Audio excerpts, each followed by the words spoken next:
It's taken a lot of work to put all of this together, so please do hit the like on your way in. Would really appreciate it.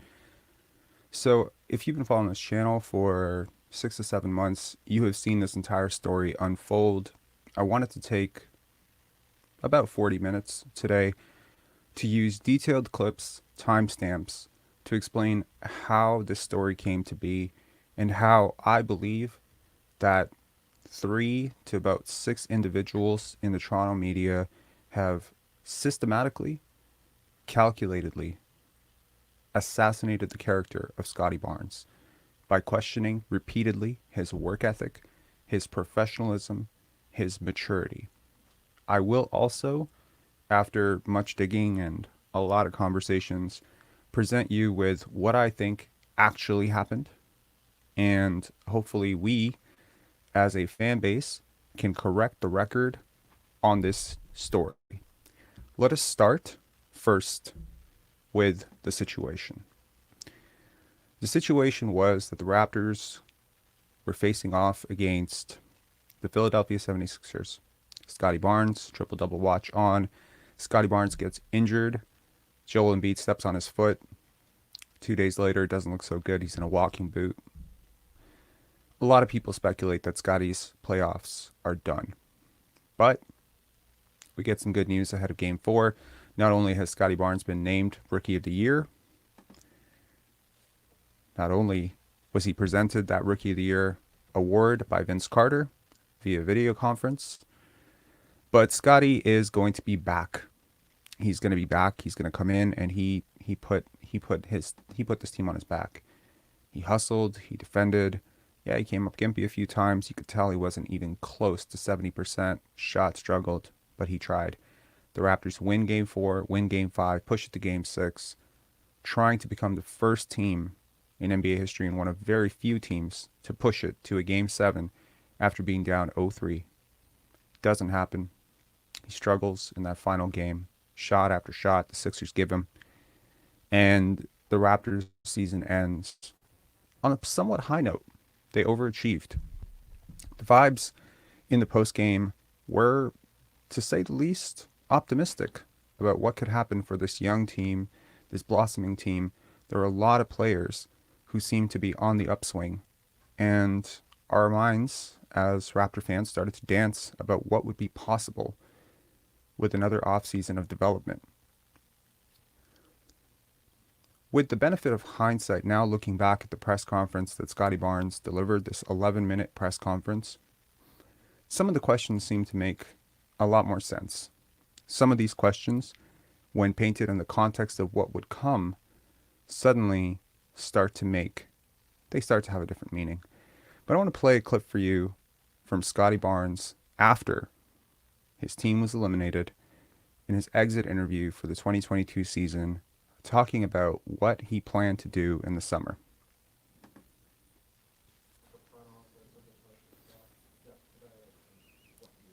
What did they want you to do?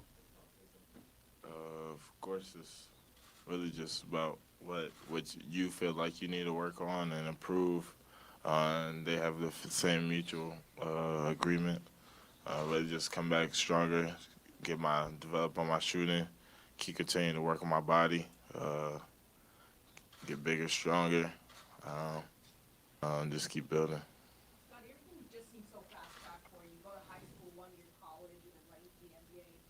Obviously, you're going to work really hard this offseason, but is there any sense of just kind of being able to take a deep breath and that you know where you're going to be next year and move on? Due to the terrible audio during these post-game scrums, I just want to say that this question was posed as, everything happened so fast for you from, high school, you go to college, there's the COVID year, and, is there a sense of just having, this moment to sort of step back and take a breath? And this was his response. Uh, I don't know. Just keep putting a foot on their neck, keep going. I don't know. Keep winning. I already took my deep breath. It's time to keep going. I already took my deep breath.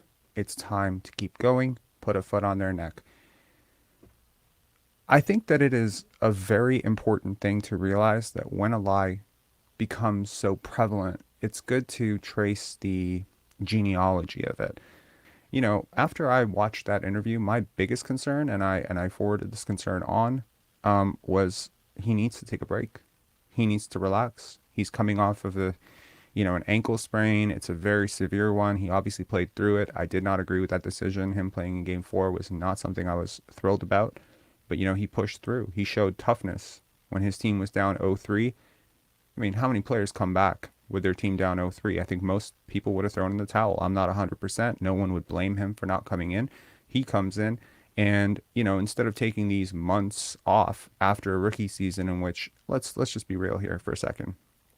Monbird season ends. He works insanely hard during the season. He comes back to Florida State a different player. Florida State season ends. He continues his studies. Then he goes right into pre-draft prep. He comes into the pre-draft process a much better player than he left Florida State. That's why he shot up the draft boards. People were impressed by the progress that he had made since Florida State season ended. Florida State season ended, March Madness, right? When was he drafted? June? That's a few months. This was the growth trajectory of a Scottie Barnes. This was the work ethic of a Scottie Barnes. And this is what impressed the Raptors so much. His willingness to be great, his willingness to put in the work, and his desire to win, the competitive spirit. So during the summer, we heard lots and lots of updates about Scottie Barnes. And this is the summer in question, the summer in which he apparently didn't put in the work, the summer in which he didn't show the professional attitude. So throughout the summer, we heard from various Raptors insiders. We heard from Scottie. We heard from his trainer. We heard from other players. And everything was pointing to Scottie is about to take a massive leap forward in year two. He's put in crazy amounts of work. The entire offseason, my entire worry was, is he pushing himself too hard? He's going to crash. He's going to crash. He's going to get injured. Something is going to happen. And every time that I presented this concern to somebody, it would be, well, Scottie's a special athlete. Scottie doesn't, he's young. He can recover. He has faster recovery. He's a very special human, etc., etc. My entire insistence was that he take a month off. He didn't take that month off. He never stopped. He kept going. I think he took maybe 8 to 9 days after the season ended, and he was back in the gym. He was working. Same guy, by the way, who got drafted and was in the gym the next morning. That same guy has work ethic issues. I call bull. So this is Nick Nurse talking after the draft about Scottie being in Toronto. Regular roster players just around the facility Yes. today. Why was it important for them to be here today?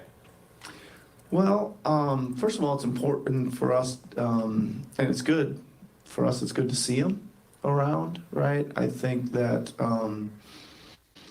there has appeared to me this summer, not only today, but a lot of these weeks here since we've broken up, there's a pretty good closeness with this group.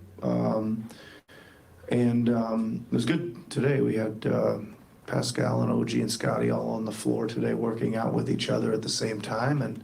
And that was exciting to kind of watch them kind of go at it a little bit. And I think that's, both sides of the ball. That can only help them playing against each other, similar sized athletes and similar sized positions. And they've got to guard each other and they've got to try to score on each other and things like that. So that's good. But mostly it's just, listen, our guys, like, rightly so, they're proud to be Raptors. They love the organization. They love to be here. And I think it's cool that they're here and poking their heads in wondering who's going to be joining them, right? Who's going to be joining them. So it's good team spirit. Team feels really good right now, so it's exciting to see. Everything was going perfectly. Everything was going to plan. Nick Nurse himself would later say that when observing Scottie Barnes, he said, wow, he looks like a completely different player. He looks great. He's impressive. He looks great. This was just a month and a half or so after the season had ended, 2 months. So the work was there. Scottie's trainer, Brian Macon, went on Aaron Rose. I believe when he's speaking to Aaron Rose, he said, a month after the season, he was already a completely different player in terms of his body, in terms of his physicality. And he reiterated the same thing with me. So the work was done. Was it the work they wanted? We're going to get into that. Now, one of the frequent critics of Scottie obviously has been Doug Smith. I think he's been beating the drum the hardest. There have been others, obviously, J.D. Bunkus, David Thorpe, William Liu, Blake Murphy. You know, he repeated some stuff, although he and I cleared the air on that one for sure. Sid Sixero, Jack Armstrong. There have been a lot. There have been a lot of people who have, stoked the flames, so to speak. But I think it's important to realize, what did they say at the time and how did their opinion change? I think it's important for opinions to change as evidence changes. But it's one thing to say, hey, he worked really hard, but I'm not happy with the season he had. And that's okay.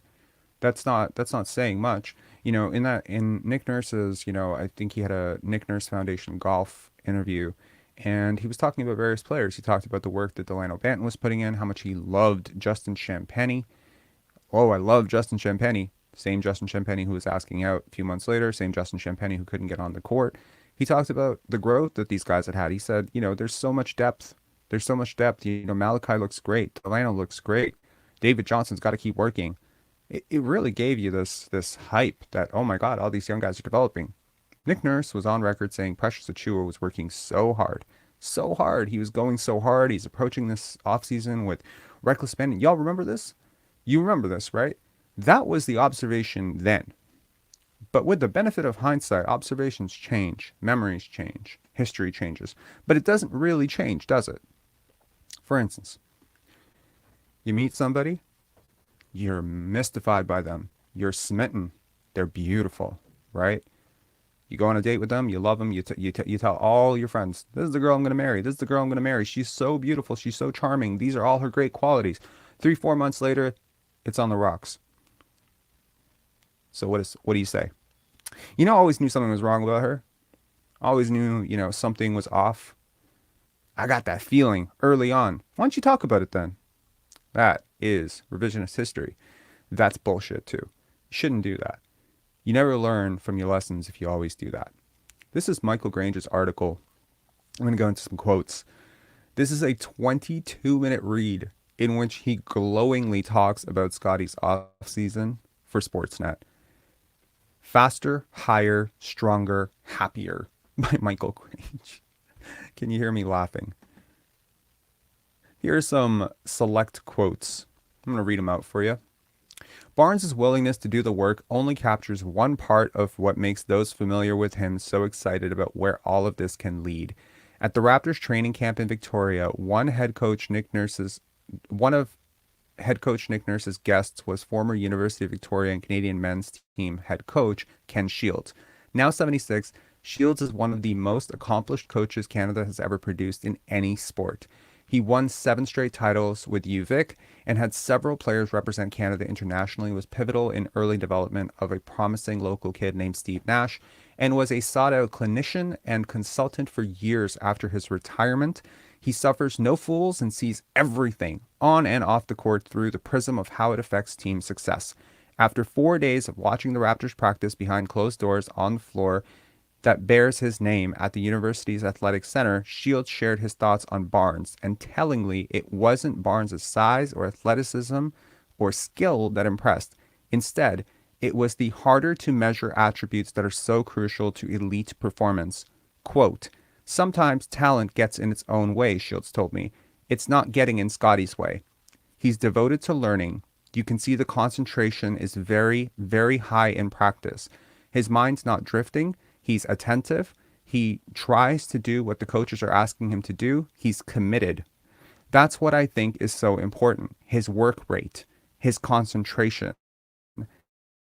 He's taking charge of his own talent by the quality of his effort. He wants to excel, and with this talent, the universe is open to him. It's beautiful to see. Another quote. From the beginning of May until the end of the NBA Finals, Barnes trained twice a day. Let me repeat that. Twice a day with Brian Macon. On top of strength workouts he did separately. It was a heavy load. But then again, Barnes had a lot on his to-do list. The beauty of Barnes is that talent and his mentality lend themselves to so many different on-court possibilities. He's been compared to everyone from Magic Johnson to Scottie Pippen to Draymond Green. Macon uses another Hall of Famer, Jason Kidd, for reference. Quote, training Scottie is fun, says Macon. It's like training a point guard, a small forward, and a power forward all at the same time. We just had to be very organized in how we approached it. But that's what's exciting about it. Because in 2 or 3 years, how do you defend a guy like this? How do you stop him? Especially since at his core, he's an energy guy. He's an offensive rebounder, run the floor type guy. You can't just double him in the post or trap him in the perimeter and get the ball out of his hands and forget about him. He's got so many ways in which he can contribute to his team. He doesn't need the ball all the time. I encourage you to read that article. If you follow us on Twitter, I did reference that article and link it, and I'll definitely link it in the comments afterwards. It is a glowing review, which is full of quotes from people in the inside of the Raptors, including Fred VanVleet, who cited Scottie Barnes' work ethic, said professionalism. He doesn't complain about anything. So it seems like these are all really glowing reviews about Scottie Barnes, right? Like, so far so good. Like, we're in training camp right now. That's where that was from. That was training camp. UVic, right? Raptors held their training camp in BC. So that's where we were at training camp. That means the offseason work had already happened. They had a chance to look at him. It wasn't like those Zion situations where, oh, he came into, the offseason, he came into training camp out of shape. Nope, none of that. That never happened. He came into camp looking great. Everyone was glowing. Nurse was glowing. His teammates were glowing. Michael Grange is glowing. So what happened? How do you attribute something that happened after the fact, which is, the struggles that admittedly definitely did happen, to work that was done before the fact when you reported on before the fact as being great? That's my question. Let us continue. So Barnes gets injured in training camp. This was my big fear, that the overload and excessive workload, coupled with the fact that he's had a series of ankle injuries already, would eventually result in him burning himself out or potentially getting injured. He gets injured. He gets the injury in training camp, but in a rush to come back, as Scottie always does, want to rush to come back. He always wants to play hurt. He played hurt so many times this year. He played through tendonitis. He played through things this year that most players would not play through. And if you got him into a room and said, is this true or is this not? Gun to your head, is this true or not? I think he would agree to that. I really would. I don't want to put words in his mouth, but I believe he would tell you that for much of this season, he was not healthy. Didn't complain about it. Referenced it afterwards a couple times. He mentioned, yeah, I had tendonitis, I had this, my body didn't feel right. But he always told you when he felt good. He always told you, he's like, my body feels right. Well, what does that mean? It means there's a lot of times this year when his body did not feel right. So Scottie goes down with the injury against Miami. We all remember it. He comes up writhing in pain. He, tried to jump over someone's head. He falls awkwardly. I think he was on pace for a monster game. I think it was like the first quarter, at the beginning of the second quarter, he already had 10 or 11 points. It was looking like the best game of the season for him. He's going hard. Home crowd, for him. His family's in attendance. Mom's in attendance. And he goes down with that injury. He comes up writhing in pain. He leaves the game. He does not come back. And I got to tell you, for the next month, it just didn't look right. He didn't look right. Did he try to rush back from it? I don't know. But on November 16th, Will Liu decided, hey, resident Scottie Barnes expert who's never met Scottie Barnes, never trained Scottie Barnes, let's bring David Thorpe on to assess Scottie Barnes. And this right here, this date, November 16th, 2022, mark it down, because this is the date that everything changed for Scottie Barnes because of one reckless 3-minute commentary. It doesn't just happen because he's a McDonald's All-American and that he was Rookie of the Year. None of those things matter. None of those things help him score a single point, get a rebound, or pass for an assist in a game. You have to earn all of those things all the time. And as amateur psychologist, which it is what my degree is in from college, I think we all know that human nature is our species tends to relax after success. And I don't have any clue. I've never met Scottie. I have no clue what he did this summer. Bingo. But I have an inkling that it wasn't what Pascal Siakam did, it's not an accident that those players that run the league are killing themselves in the offseason. And I know, Will, you know that I was able to see a little bit of what Pascal did this summer. I've witnessed other all-star level players and including worked with some in the summers. I can almost guarantee you that's not what Scottie Barnes was doing this summer. I think he was hooping a lot. That doesn't 5-on-5 in the summertime where no one's really guarding anybody. It just isn't the same. And so what we're seeing, I think, is a reflection of that lack of urgency in his off-season work, whatever it was that he was doing. And then the other thing I think is happening is I don't remember anyone complaining about Scottie in the first 3 weeks of the season. No, not at all. But it's a lot easier. You know, you can be going 160 miles an hour in a Lamborghini if a professional driver is driving you.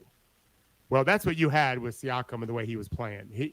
You're talking about a guy that was legit MVP candidate, and he wasn't one of those MVP candidates like an Embiid, for example, who is destructing everything in his path, destroying it, and getting a couple assists here and there. Siakam was carrying everybody with him just because that's the way he plays. Mm-hmm. Giannis is the same, and some of LeBron's years he's been the same.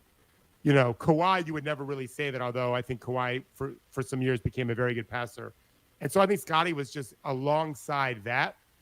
And all of the Raptors have had to deal with that adjustment in his absence. He's such an irreplaceable force on both ends, Pascal, is as a facilitator, not just a scorer. In fact, I would argue he's probably more of a facilitator than just a scorer.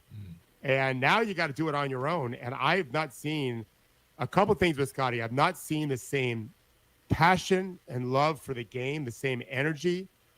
His ball handling skills to me have not progressed, and I thought they needed to. And then you could get down to the nitty gritty. Will he even though he's made a few more threes, he's not finishing nearly as well. Maybe that's a product of his increased muscle, which means he's a little bit maybe more gravity bound. Or that could change. Maybe I know he had a little ankle issue. I heard that maybe he was sick for a couple of days. The Raptors are dealing with some of that, I heard. Yep. So those things can be factors too. But I'm definitely not seeing the same incredible zeal for the game that I fell in love with the 1 year he played at Florida State. And that's really what made me, I think, look mildly smart last year. Is that's exactly what he did. He just isn't able to do that. He can't get by people the same. He's not finishing at the rim the same. His not mid-range, his what I call second box scoring isn't the same. And I feel like he's trying to be, he wants to be an all-star. Well, who doesn't want to be an all-star? But what are you doing in your offseason? And then what are you doing day-to-day now and then in games to earn that? It takes a lot of work, and I don't know that he's putting that time in. Wow. This is so irresponsible. So many thoughts. Now, I glossed over a part of this that, quite frankly, I shouldn't have, and it's my bad. That in the offseason, there were confirmed rumors, that Kevin Durant wanted out of Brooklyn and that the Raptors were interested. First person to say it was me. Scottie Barnes was not on the table. Phoned a friend literally the day the rumor came out, and I said, tell me they're not thinking about Scottie. He said, not a chance. I went on Basketball Zone and I said, Scottie is not going to be included in this. He's not on the table. Week later, 2-3 days later, I started hearing everyone say, Scottie's not included, Scottie's not included, Scottie's off the table in all Durant talks, and we all breathed a sigh of, whew, thank God. Some of us did. Not all of us. Some of us went on the record and said, no, I would include Scottie Barnes, including William Liu. William Liu said, and I quote, I would lose 3 nights of sleep, but come on, it's Kevin Durant. It's Kevin Durant. It's Kevin Durant. Oren Weisfeld. No disrespect, Oren. You know, if you ever watch this, someone says I'm calling you out. I'm not calling you out. This is just an opinion. You had an opinion that Jalen Suggs was the pick initially. Then you had an opinion that, you know, and this is a direct quote from Oren Weisfeld, Raptors media guy, I believe, for Raptors Digest, said, I would include Scottie Barnes. I wouldn't feel good about it, but I would do it. Okay, so obviously there were some in this media space that said that the Raptors were overvaluing Scottie, that the idea of potentially getting a Kevin Durant And all that stands in your way is this rookie of the year who put up 15 points per game. You don't know what the hell he's going to be, but you still think he might be Draymond Green or something like that. That's not worth holding off on Kevin Durant. It also created a massive controversy, in my opinion.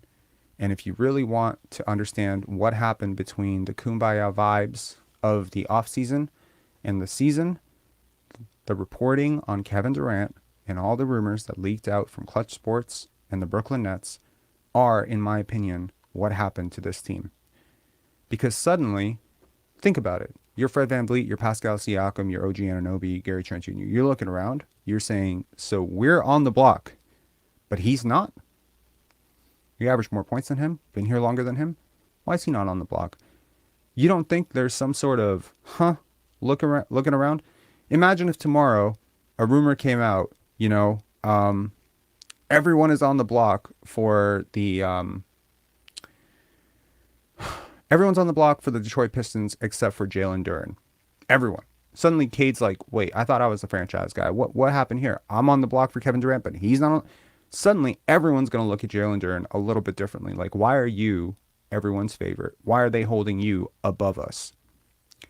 It's important to realize that these news cycles, they do have an impact. Players do read this stuff. They do read Twitter. They do read Instagram. Regardless of what Fred VanVleet says of shutting down the media and shutting down social media and stuff, he hears all of it. And he knew damn well that if it came down to who the Raptors were going to prioritize, him versus Scottie, he lost that war before it even started. I think some people were a little bit shocked that given the season that Pascal Siakam had, that he would go out the door for Kevin Durant before Scottie Barnes. Now, how true that any of that is, I can verify it's true, but, we'll never know for sure. Unless you get Masai Ujiri and Sean Marks on an interview one day together and say, what was the holdup on the Kevin Durant deal? And Sean Marks says, we wanted Scottie, and Masai's like, I wasn't going to give you Scottie. Then you'll have your 1,000% confirmed proof. But up until, that happens, this is exactly what happened. All right. Now, I say this to say that what follows next is a lot of media people looking at Scottie Barnes as, you're the reason we don't have Kevin Durant. Okay? That's a lot of pressure to put on any second-year player. Okay? Because I'll tell you right now, if this story was, hey, Cleveland Cavaliers fans, Evan Mobley is the reason you don't have Kevin Durant, and Evan Mobley comes out and averages what he was averaging earlier in the season, he was struggling hard to start the season. People weren't talking about it because Donovan Mitchell was carrying that team, right? But he struggled mightily. And suddenly you're Darius Garland, you're Isaac Okoro, you're, Jared Allen. You're looking at this guy like, you're the reason we don't have Kevin Durant? You, Mr. 11, 12 points per game, haven't taken a big step up. You are the reason we don't have a top 3 MVP candidate to start the season? The guy who's carrying the Brooklyn Nets every single night? What? I think that would rub a lot of people the wrong way. Here's proof. Listen to this. Start the clock, please. Here's what's on my mind this morning. The Raptors don't mess around, man. They don't. A couple of seasons. This is and then Scottie Barnes, who returned from a left knee issue a few nights ago, did not start the game, which is weird because the reigning NBA Rookie of the Year usually starts games. It was a little different, for sure. It was alright. I don't know. It was alright, I guess. It's all right. I'm sure the Raptors were easing him into the lineup slowly. Is this a major story or much ado about nothing, do you think? I think it's wait for it. Sid, and as you point out, Scottie Barnes has never not started an NBA regular season game or any game when he's healthy. The only time he's ever come off the bench was in the playoffs last year when he's coming off an ankle injury. And the the logic at the time was that they were bringing multiple people back from injury, Pascal Siakam most significantly, and they didn't want to have a starting lineup with multiple people having not been playing very recently. They thought it would be bad for the kind of cohesion and the rhythm. Gary Trent Jr. Also didn't start, and that was very much, I think, a performance-related issue with him. We'll see how long this iteration lasts. I suspect in Scottie Barnes' case, it's not going to last very long. There's message sending, and then there's, let's be real, he is one of our best players. So to the extent that it's a big story, I don't think so. I think what we have heard regarding Scottie is, and let's be clear, he's not having a bad year. If you match up the season this year over last year, it's roughly comparable, weaker in a few areas, stronger in some others. But has he picked up? Has he kind of taken his game to another level in year two? He hasn't. And I think, the Raptors are demanding that way. They have a lot invested in this guy. They have their future tied around this guy. They didn't trade Kevin Durant because of they believe in Scottie Barnes. Trade for Kevin Durant, I should say. So I think they're not above taking some steps to make sure they get him playing at the level they believe he can reach. For sure. Let's always remember the Kevin Durant thing that didn't happen, that some people thought would happen, but they love Scottie Barnes. Let's always remember the Kevin Durant thing that didn't happen because they loved Scottie Barnes. That's the condescension, right? That is the "we told you so."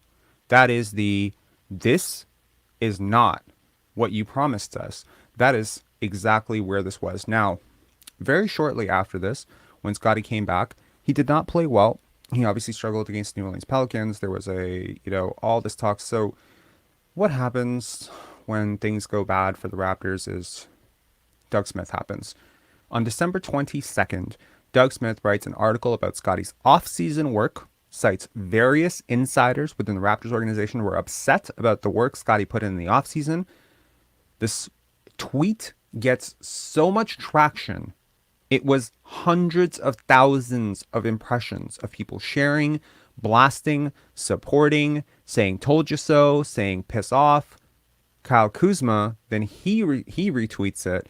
That one gets even further because he says, when he talks about people not having patience with younger players, it becomes a talking point for the entire NBA.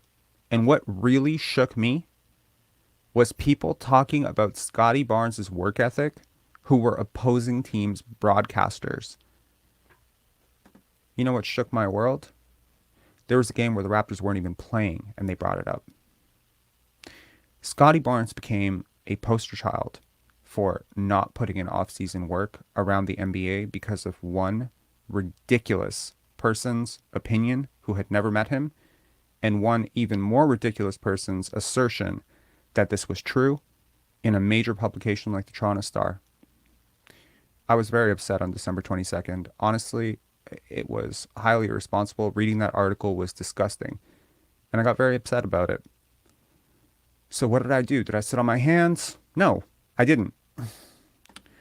On January 3rd, Blake Murphy Tuesday, I believe it was January 3rd, Blake Murphy goes on Blake Murphy Tuesday. He and William Liu cite, Scottie's improvement over the last few games, that he's playing more center. He's playing more like he did last year. Then they once again reference, Coach Thorpe and, his interview with JD Bunkus and his interview with Will Liu, in which he said, maybe he didn't put in the work. I get upset. I blast Blake and Will Liu on Twitter. Someone messages Blake and tells him to come on and have this discussion with me. We hash it out. We talked it out. And I genuinely felt with the number of, let me put it this way, with the number of people in control who watched that interview, and I can confirm independently, without going into names, that a lot of the people who needed to watch that interview watched that interview. I can tell you that, okay? And it was 30-minute chat, and in the end, I just basically said, if you're going to talk about it, I just want to know how you know. Because I can tell you with certainty that he worked very hard in the offseason. Now, why can I tell you that he worked with a lot of certainty in the offseason? Well, number one, I tracked his offseason work very carefully. And, I was kept abreast of a lot of stuff that he was doing. And, of course, on January 13th, I released my interview with Scottie's trainer, Brian Macon.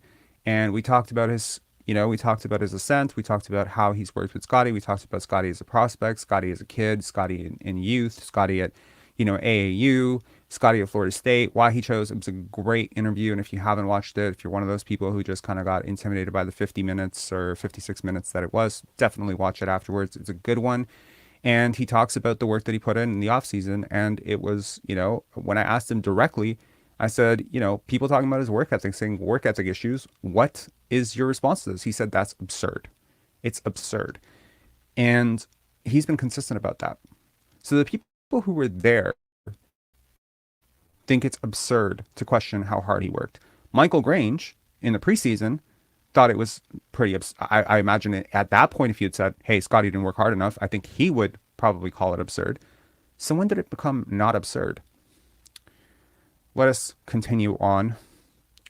So Scottie turns around his season. He has a much better second half of the season. The Raptors don't do well.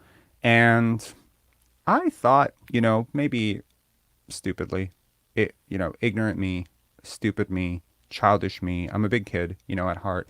I thought, okay, we put up, this one. It got like 6,000 views. We put up this one. It got 7,000 views. I can independently confirm 100% that every single person in the media space, or not every single person, but a lot of people in the media space and a lot of people in NBA media that I personally forwarded this to, watched this interview, got the other side of the story, and this is not going to become a talking point ever again. But I underestimated one man's resolve to double, triple, and quadruple down on a dumbass take. And that, of course, is Doug Smith. On April 14th, with the Raptors season over, and a lot of questions about why it went so bad, there's Doug Smith again with his whole Scottie didn't work hard, he's not professional. Here's some quotes. Here are some direct quotes. So to those of you who watched live as we did the, exit interviews and we broke them all down, you remember, players were asked about Scottie and, what their message to him would be and if they support him or whatever. And I remember, telling you during that video that this is going to be source feed for an article that is going to be, put out, that is going to be like, he didn't work hard. And Scottie, to his own silliness, and because I think he's just a good person who doesn't assume malicious intent. He's not political. So when he's asked, how have you gotten better? He says, I'm pretty much the same player. I don't know if he's trolling them because he knows the story they're going to write anyway. But I'm like, the minute you say that, because it's not true, obviously, like it's his own standards. He can say yeah, I haven't, taken the step up. It's him putting the onus on himself. He's not gassing himself up and saying, look, I got a MIDI package now. My post works better. I'm stronger. He's not going to sit there and pat himself on the back. He's not Fred VanVleet. He's not going to be like, my assists went up. My playmaking percentage went up. Basketball University thinks I'm one of the 12 most improved playmakers this year. He could have said that. He could have said all of that. He definitely should have, man. He should have. I wish he could have, but he didn't. He just, bluntly said, kind of the same player. Like I do some things better. But so the quote was, just get in the lab. That's it. That is the only thing I ever tell him, guard Fred VanVleet said of his advice to Scottie Barnes. I can confirm that is not all you tell him, but okay. Scottie is going to be as good as he wants to be, as good as he wants to be as a player. I don't think there's anything he can't do on the court, but just be a gym rat, stay in the gym. This will speed up the process, and he's doing that. And he's doing that. So what's the deal? What is the story? OG Anunoby, just be himself, work hard every day. It's almost like this guy went, Control A, find all references to work and Scottie and just publish them all in succession, misrepresent everything that everyone said in order to write my stupid ass story. Right? He's got Nick Nurse, the now fired Nick Nurse, quote, he's got to get a lot of time in the gym and continue to work on his offensive skills, ball handling, shooting, finishing, all the things that he can do to really put the pressure on teams as a scorer. It was a bit eye-opening to hear Barnes admit Thursday that he wasn't in good enough shape this season. Quote, I probably need a different level of conditioning for the way I want to play, he said. There is no question that Barnes possesses the physical attributes to put him among the top players in the league. But between now and September, we'll see if he's got the mental toughness to do it. No one has a clear answer to that question yet. Really? No one. Not a soul. No one who watched him beast on the Milwaukee Bucks in the fourth quarter. No one who watched him come out in every high leverage game this season and put the team on his back in fourth quarters. No one who watched him, flex on Kevin Durant. No one. There's no mental toughness there, right? Play through a bum ankle, Doug Smith. You wouldn't come to work on a bum ankle. Are you kidding me? We don't know if he has the mental toughness to put in the work, right? He just, by osmosis, became the player that he became. It's a complete fluke. He won Rookie of the Year. We don't know if he has the mental toughness to do anything, right? We don't know. It's like you don't know that I can walk. You've been watching me sit for 40 minutes. You don't know if I can walk. Maybe I can't walk. It's ridiculous, right? And I wasn't going to make this video, but honestly, this was the final straw for me. The Raptors will trade anyone. Nothing is off the table on April 22nd, which I believe is yesterday. That includes their best players, all of whom will be in play for the right offer. Fred VanVleet, Jakob Poeltl, and Gary Trent Jr. are going to be free agents. OG Anunoby and Pascal Siakam will be eligible for contract extensions before the season begins. And Scottie Barnes, the NBA Rookie of the Year in 2022, is coming off a so-so season. Ujiri expects him to take a more professional approach to his second offseason. Quote, I think there's going to be a lot of adjustments he's going to do this summer and how he comes back in the future for the Raptors, Ujiri said of Barnes. See the propaganda machine? Do you see how they did it? We're talking November 16th to April 22nd. They have systematically, over this period of time, by peppering in a tweet here, trust me, there's like hundreds of other examples. I did not want to make a 16-hour documentary about this. These are just some of the most glaring examples of how they did this. So, to recap, we have a guy who has shown you the mental toughness to accelerate his development to the point where this zero-level scorer, sorry, Sam Vecini, you're just always going to have to own that quote. Zero-level scorer comes out, averages 15 points per game, wins Rookie of the Year, plays hurt multiple times throughout his rookie season, leads the team in minutes, is second as a rookie, second in distance traveled on defense per the charting data, plays 1 through 5, shuts down Nikola Jokic in a fourth quarter as a rookie, averages all-star, if not superstar numbers in head-to-head matchups against LeBron James, saves all of his best games in his rookie season and his sophomore season for some of the best teams, becomes one of the top fourth quarter scorers in the league and on his own team. He is the best fourth quarter scorer on your team as a 21-year-old. Plays hurt repeatedly throughout this season and last season. Leads the team in minutes again his second season. But we don't know if he has the mental toughness. We don't know if he works hard. We don't know if he has the conditioning.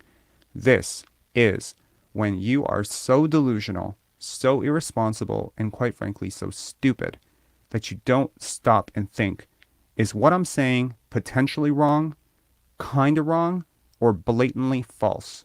It's blatantly false. Now, as I promised, I'm going to tell you what I think happened. Okay? The Raptors have a history with second round guys, undrafted guys, late first rounders.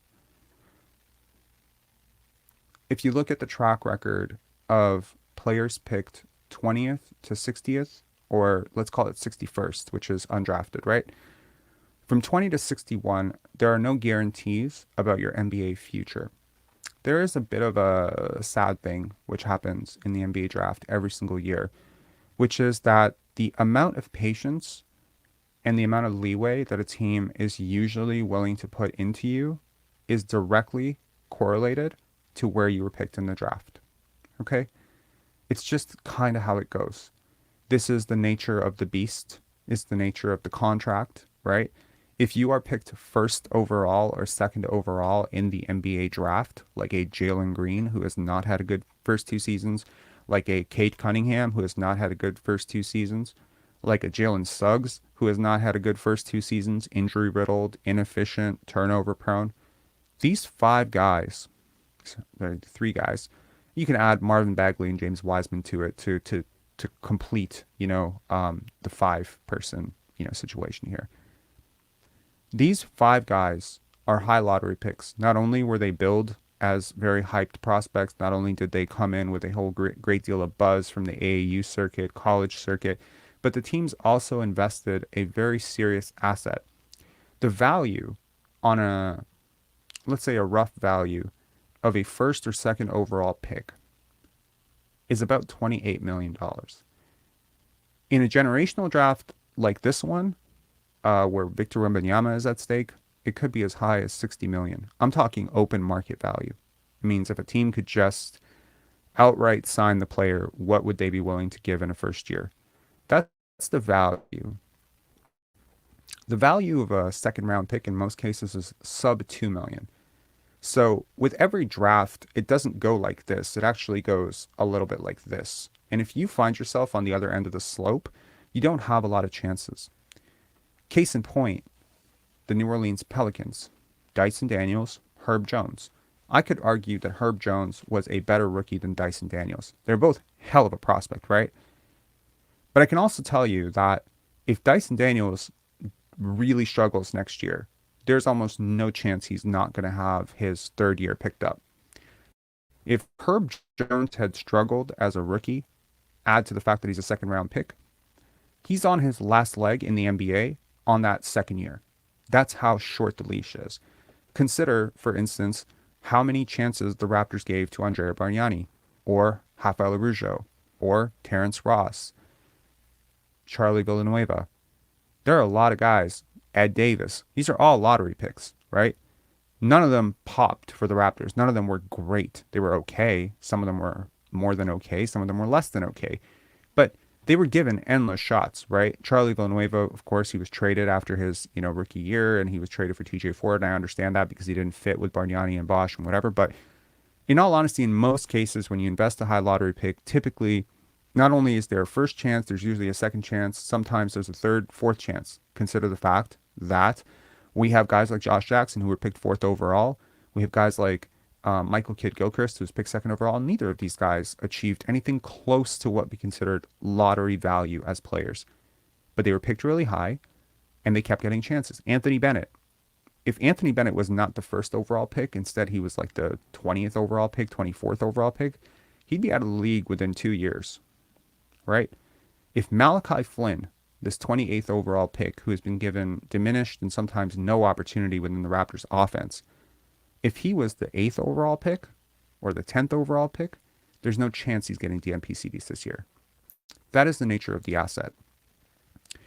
So when you pick a player 4th overall, like a Scottie Barnes, there is a certain leeway that is given to that player. And I think that it's important to realize that Scottie has exceeded the value of an average 4th overall pick by a lot already.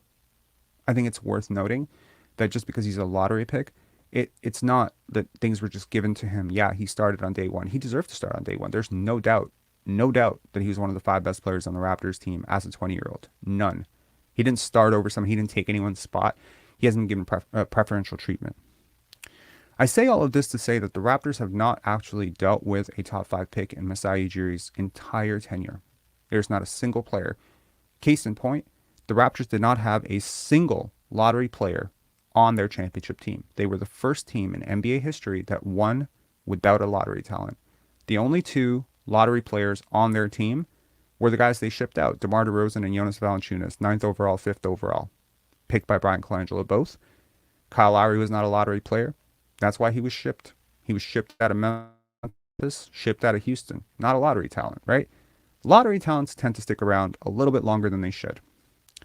So when you have guys who are just scraping by and just dying to stay in the league, typically they have a lot more invested in just trying to do what the team is asking them to do, right? You just don't want to piss off your one employing option. You don't. Delano Banton, when you go to Delano Banton, you say, hey, Delano Banton, this is what we want you to do. We want you to work with this guy. We want you to be in Montreal this day. We want you to be in Houston this day. We've got a clinic for you in this. We're going to ask you to work with this player, this development player, that development player. You know what you say if you're Delano Banton? Yes, boss. Yes, boss. Because if you say no, and you think you know better, you have a time commitment issue, whatever, You might not be on the team next year. You might not get your option picked up. You might be playing in Turkey next year. Okay? So, when you're a top 4 pick, top 5 pick, you do tend to have a little bit more leeway. What I think happened, and this is just me reading the tea leaves, me basing this on about 14 different conversations that I've had over the last 7 or 8 months. No one has directly just come out and said it. But I think if I'm understanding everything correctly and just trying to find the overlap in the message, here's what I think happened. I think the Raptors had a certain plan for Scottie. I think they expected to control his entire offseason in the exact same way that they've been able to control Pascal's entire offseason in the past, OG's entire offseason in the past, Fred's entire offseason in the past, Christian Coloco's offseason for the next 3 years, Jeff Doughton, whoever. I think this is a team like a San Antonio Spurs that has gotten so used to drafting lower end talent and developing lower end talent that they don't know necessarily how to deal with someone who doesn't fit into that box. Now, this is a fair debate. Who should be in charge of Scottie's offseason development? Fair question.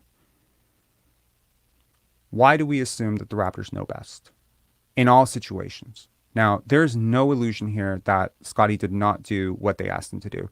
They asked him to get stronger. They asked him to put in work, getting jump shots up. They asked him to, go to the Rico Hines runs. He was there. He was there. He was there. They asked him to come to Toronto. He was here. So he did meet them on a lot of their demands, right? But maybe, this is a maybe. I'm not reporting this. I'm just saying. Let me read the tea leaves here. Maybe there were a couple of situations where he had pre-booked himself for an engagement somewhere else with a particular trainer that the Raptors don't know. Maybe they didn't agree with that. Or maybe they wanted him to be one place, but he said, no, I'm already booked to go with this person, and I really believe in this person's track record. Now, I just want to clarify. He's not getting worked out by me, yo. Like, I'm not working out Scottie Barnes. You're not working out Scottie Barnes. He's not some bum. He's got NBA trainers who are qualified, have worked with other NBA athletes. And some of these people are known to him and have helped him get better from stage 1 to stage 2 to stage 3. These are people that he's worked with. The Jalen Green camp that he attended, right? Some of the runs that he attended. You didn't see other Raptors there, but these were his personal things. Jalen Green and him go way back. So if you're going to ask him to be in the Rico runs the same day that he's already agreed, 3-4 months in advance to be at the Jalen Green charity thing, then you as the Raptors are now facing a complete black swan situation relative to, well, OG never ever told us no. Pascal never ever told us no. Now, if Scottie comes out and averages 24 points per game after the offseason that he had, and he very well could have. I think he definitely could have. I think his skill work has developed so much. I think if put in situations, if he was healthy, he easily could have come out and averaged 20 to 24 points per game. See no reason he couldn't have. His skill work definitely took off. I see improved handle, improved bag, improved everything. It wouldn't have been the most efficient 24, yeah, fine, but he could have put up big numbers. At which point, I think the entire narrative would have been, look at how great the offseason development work is for the Raptors. Look how great they are at developing players. This is a team that's developed Pascal Siakam, OG Anunoby, and now Scottie Barnes. This is the guy that we thought was going to take, need I remind you that at the time of the draft, people genuinely had a question if he would ever average 15 points per game? Ever? They're like, he can't score. He doesn't know how to score. He has not one move. This guy can't score. He can't shoot. He can't score. How's he going to be on the NBA court? He was drafted for his athleticism, potential, downside, upside down the road. Down the road. Like maybe by the time he's 24, 25, he'll develop into a Draymond Green type. Really? That's what we're talking about, right? So now he's come out 2 straight years and averaged 20 points, averaged 15 plus points per game. Efficiency dipped a little bit this year. Volume of 3-point attempts went up. I see flashes of development and great work ethic that have come out. But let's just say he had a really successful year. What would the entire story have been? Would the story have been, wow, Scottie just worked so hard? Or would it have been Another notch in the belt for the Raptors offseason development camp. Another notch. Need I remind you that Pascal Siakam has been working with Rico Hines for like his entire career? Rico Hines was not an assistant coach for the Raptors. He was an assistant coach for the Sacramento Kings. But the Raptors get all the credit for Pascal Siakam's offseason development. Maybe because they okayed the Rico thing, maybe because they knew Rico. And, you know, Rico is very well known through the 80s, 90s, 2000s with the basketball circles, not the 80s, 90s onward. He's very well known. So maybe there's some of that. So Scottie struggles, and the immediate thing is, see, we told you to work this way, you didn't work this way, and now you're struggling. So next season, we want you to, become an OG and become a Siakam and become a Van Vliet. Compound the rumors that he was the one guy held off the table for the Kevin Durant stuff, and you might start to see a lot of these undrafted, second round, late 20s guys start looking at him like, why is he not doing the same thing that we did? Well, simply put, he's pretty much a max player right now. If he was to hit free agency tomorrow, he'd be a max player. I can't say that about any other Raptor player on this team in their second year. Fred VanVleet would be lucky to catch on with a second contract. He was in the G League. Pascal Siakam was, averaging 6 points per game. He was also in the G League, right? OG Anunoby started. He was great. I think he would have definitely, some competitive offers after his first year, but none of these guys were rookies of the year. None of them. So I think that this is a two-way problem that requires a mutual solution. And the solution is you cannot treat him the same way that you treat DJ Wilson, Justin Champagnie, David Johnson, Malachi Flynn, Delano Banton. He's not that type of prospect. He's not that type of talent. Teams have to learn how to balance in the modern NBA. This is not the 80s. You can't just yell at guys in the public space and, blast them that way. Very few players are that coachable. I think Scottie Barnes is a remarkably coachable player. And I think that he has shown over and over again that he is definitely committed to getting better. But you're going to have to work with him, not against him and not over him. You're going to have to work with him, because every single team that has drafted a rookie of the year type, a potential superstar, and let's agree to disagree if we don't all agree right now that Scottie's going to be a superstar. I'm open to that. There's not one part of me that thinks he won't be, but let's assume for a second that he's not going to be a superstar. Let's just say he's going to be like a 4 or 5 time All-Star, like maybe an 8-time All-Star. Okay, he won't be a superstar, he won't be a top 5 player, whatever.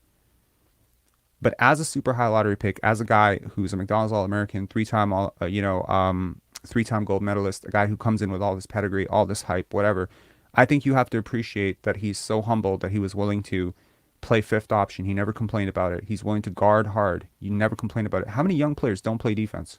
Seriously. Look around. Shaden Sharp, does he play defense? Ben Mathurin, does he play defense? Paolo Banchero, does he play defense? None of these guys play defense. Scottie's trying, man. I think you guys really, if you're among this fan base and you feel like, this guy's spoiled, does too many commercials, I think you're spoiled. I think you're spoiled. I really do. Because it's a very rare breed of a guy who is this highly touted coming into the draft, wins Rookie of the Year, and just wants to just work. I think the Raptors will have to find a way to adjust their approach, and he'll have to meet them halfway. But you're never going to be able to control his entire offseason the way that you control, Christian Kolokos. They aren't the same players. You just can't. And the Raptors should know this. The Raptors should know this because you know what? They treated Kawhi Leonard very differently than they're treating Pascal Siakam. Very differently. With Kawhi Leonard, it was, what do you need, sir? Oh, you need a game off? You need 2 games off? Okay, sir. Okay. Why? Because you're not dealing with a sometimes all-star like DeMar DeRozan. You're not dealing with a guy. You're dealing with an all-time great in Kawhi Leonard. You're dealing with, a finals MVP in Kawhi Leonard. You're dealing with one of the 5 best players in the league. You had to adjust. So the Raptors, it's not a foreign concept to the Raptors that based on who you're dealing with, you're going to adjust your approach a little bit, right? All of these players, they have their trainers. They have trainers, they have nutritionists, they have friends, right? The only question I ask is, did he put in the work or did he not put in the work? He put in the work. He 100% put in the work. 2-a-days? No break? Come on. Scrimmages all over the world, you know, doing with this trainer, that trainer, that trainer. He put in the work. You can argue it didn't go your way. Okay, here's my question to you. Fred VanVleet's your guy. He probably did exactly in the offseason what you wanted him to do for the most part, right? You pre-approved everything. He shot 33% from the three. How do you explain that? He did all the work you asked him to, and he shot worse than probably he's ever shot. For most of the season, it was the worst he's ever shot in his career. So did your offseason work develop him? OG Anunoby. In 5 years you've had this guy, 6 years you've had him in your system. And all the, Raptors developed OG Anunoby. You still haven't fixed his balance issues. You haven't fixed his ball handling issues. He still can't dribble the basketball without charging over somebody or, losing it. So maybe Scottie Barnes, the guy who was a 0-level scorer who ended up winning Rookie of the Year, most of it without your assistance, most of it working with Brian, working with maybe this guy knows a little something too about his development. And maybe you need to work with him. And maybe there needs to be more of a partnership and less of a dictatorship. So this is where I'm going to leave it. Thank you to the 182 of you who watched this. I have a lot to do today, but I wanted to talk about this. I wanted to explore it. And I just wanted to say that Scottie is easily my favorite player in the league. And he not become that by accident. It's not some blind favoritism. I genuinely appreciate everything he's about, not only as a person, but as a teammate and a basketball player. He is a very hard worker. I know that initially there was some shock, maybe some disappointment about how he was being reported. And now it seems to be very blasé. It seems nobody cares anymore. They're just used to it. They're used to him getting slandered, used to his work ethic, maturity, off-season work being questioned. And I think that that's incredibly irresponsible, and I would like the people who keep doing this to stop. I would like you to stop. I would like to ask you where you're getting your facts, and I would like you to stop it because the facts are on the wall. He worked very hard last offseason. We've gone over this 6 different times on this channel. I wanted to present, it's one thing for me to say, hey, Brian, did he work hard? Yep, he worked hard. Well, of course he's going to say that. It's his trainer. I say he worked hard. Of course you're going to say that. You're a Scottie super fan, right? Scottie's going to say he worked hard. Of course he's going to say that. He's not going to. So when you're going to lie about somebody, usually it's beneficial to lie about something that can't be proven. Nobody other than Scottie Barnes knows how hard he worked last offseason. Nobody. There's not one person who was with him 24 hours a day, 7 days a week, went on there are training sessions he had without Brian. There are training sessions he had without another trainer. There are training sessions but when you start piecing it together, when you start talking to all the people that were around him in the offseason, from this trainer to that trainer, to his friend, to this person, to that person, you piece it all together. This coach, that coach, Rico Hines runs this, that. And I've reached out to a lot of people, yo. I didn't just come to this conclusion haphazardly asking one person. I asked a lot of people. What was his focus level like? It was great. Did he come in early? He was there 40 minutes early. So everything I've ever heard from anybody who was around him was he worked really hard. And the only time I ever heard that he didn't work hard is from people who weren't around him. Okay.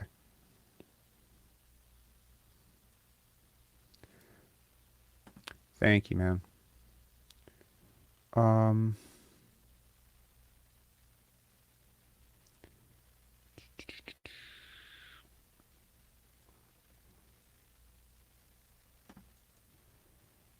Thank you. Wow, and congratulations on your last video, man. I loved it. Go check out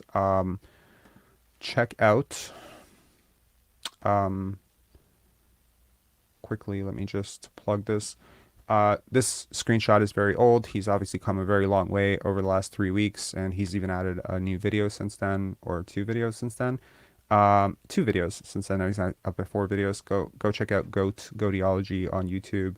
Helped get this guy to 1,000 subscribers. I haven't checked your subscriber count in a couple of days now. Maybe you're already at 1,000. I apologize if you are, but yeah, go support that guy and check out this awesome video, which has I mean, honestly, at this point, the untold story of Scottie Barnes, I think, has crossed 60,000. Who gets 60,000 views on their first? Get out of here, man. You're too good, you're too good to be a first time YouTuber, man. So definitely check out that if you're looking for more. Obviously, if you want more insight into Scotty's work this off season, check out The Truth is the Truth, the video that I have with Scottie Barnes' trainer. And of course, big shout outs to Queensway Automotive Group for sponsoring this channel. And finally, a big shout out to my baby, the Pendants Film Festival, which is coming your way in less than 3 weeks now. It's 3 Fridays from now. Holy crap, it's coming fast. You're going to see me focus a lot of my attention in that direction now. But thank you to 161 of you for staying with us, and have a wonderful day.